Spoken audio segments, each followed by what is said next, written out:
Saya melihat ya berdasarkan data-data yang muncul dalam proses penyidikan, saya kategorikan tuturan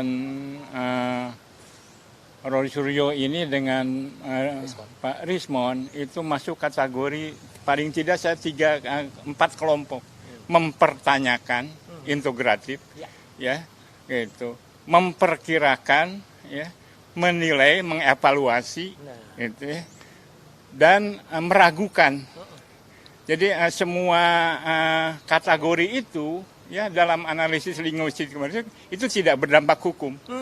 Gitu ya. Jadi kategori mempertanyakan itunya hanya tinggal dijawab. Kategori meragukan tinggal dijawab dengan yang meyakinkan. Kategori menilai ya tinggal mengiyakan atau mentidakkan. Tidak ada sanksi hukum di situ. Jawabnya malah mempidanakan. Iya.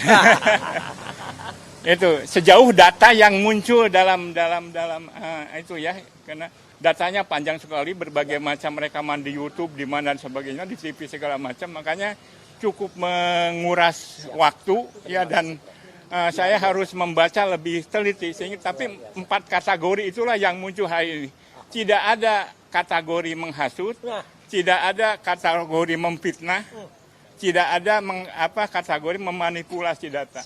Dari data yang muncul. Ini murni analisis kebahasaan ya, bukan analisis hukum. Gitu.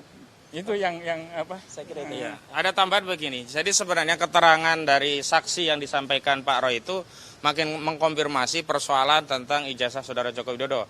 Sebagaimana kita ketahui, Bu Ova Emilia selaku Rektor UGM sempat 2 kali dalam rilis resmi itu menyampaikan 2 tanggal kelulusan yang berbeda, yang ini membuat masyarakat bingung.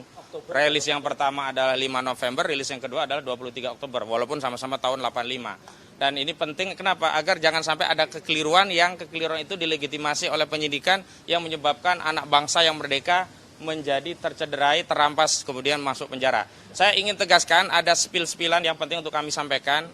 Belum lama ini Pak Abraham Samad termasuk yang diundang dalam undangan Pak Presiden Prabowo Subianto di Kertanegara.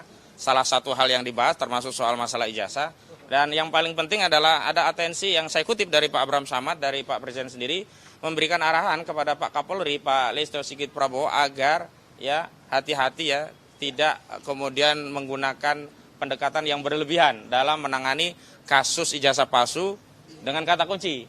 Karena khawatir nanti jika di kemudian hari ternyata ya terbukti berbeda.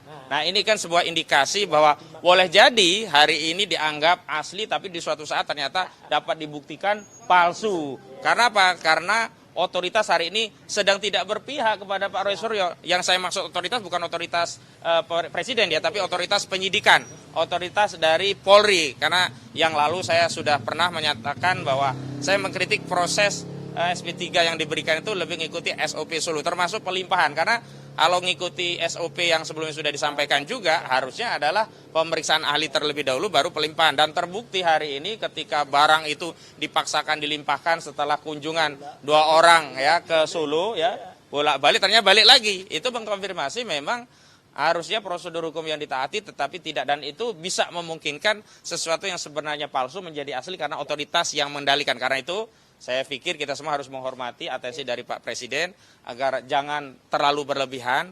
Dan dalam konteks terlalu berlebihan ini kami sudah tafsirkan, diantaranya memang klien kami tidak ditahan. Saya kira kalau ditahan memang sangat berlebihan.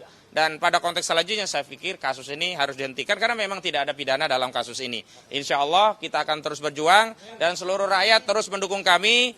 Yang harusnya dipidana itu orang yang memalsukan ijazah, betul? Bukan orang yang meneliti ijazah, betul? Hari ini kita semuanya ingin Joko Widodo ke pengadilan, betul?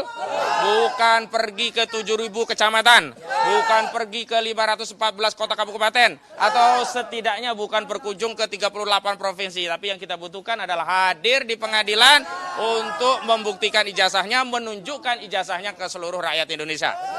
Betul-betul? Nah, demikian kawan-kawan ya, terima kasih semuanya. Kalau tidak ada kami tutup ya. Oke, kita tutup dengan Alhamdulillahirabbil alamin. Assalamualaikum warahmatullahi wabarakatuh.